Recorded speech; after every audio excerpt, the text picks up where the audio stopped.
क्या आपने कभी ये सोचा है कि इस्राइल के झंडे पे जो स्टार है, जिसे स्टार ऑफ डेविड कहते हैं, इसका मतलब क्या है? ये एक 6 पॉइंटेड हेक्साग्राम है जो दो अपोजिंग ट्रायंगल से मिलकर बनता है। ये पूरी दुनिया में ज्यूज और जूडाइज्म को रिप्रेजेंट करता है। इसे शील्ड ऑफ डेविड भी कहते हैं और हेब्रियू में इसे मागन डेविड कहते हैं और ये सिनेगॉग के आर्किटेक्चर के लिए भी इस्तेमाल होता है। लेकिन इंटरेस्टिंग बात यह है कि इसका जिक्र आपको हेब्रियू स्क्रिप्चर्स में नहीं मिलता, ओल्ड टेस्टामेंट में नहीं मिलता, यहां तक कि तनाख में भी इसका जिक्र नहीं मिलता। तो इसके पीछे की कहानी है क्या?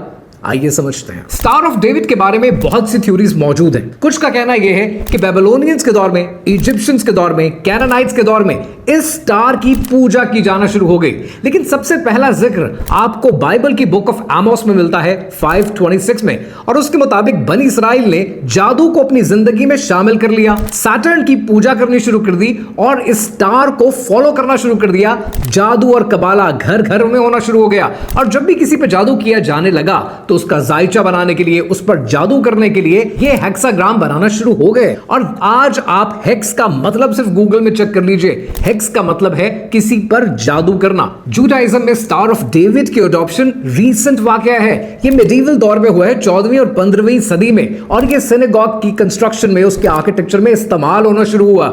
एक बात तो क्लियर है कि चाहे स्टार ऑफ डेविड का ताल्लुक सैटर्न की इबादत के साथ है या जादू के साथ है या कबाला के साथ है, एलेक्स जोन्स जो अमेरिका के थ्योरिस्ट हैं वो इसको सील ऑफ सेटन तक कहते हैं, लेकिन इसका ताल्लुक किसी भी चीज के साथ है। एक चीज तो क्लियर है कि इसका कोई ताल्लुक नाउजुबिल्ला हजरत दाऊद अलैहिस्सलाम के साथ नहीं है, और ये सच आज हम जानते नहीं है। जो मेन स्ट्रीम मीडिया पे बताया जाता है आज हम और हमारे बच्चे उसे अडॉप्ट कर लेते हैं, और आज इस किस्म की सच्चाइयों को जानना आपके लिए और आप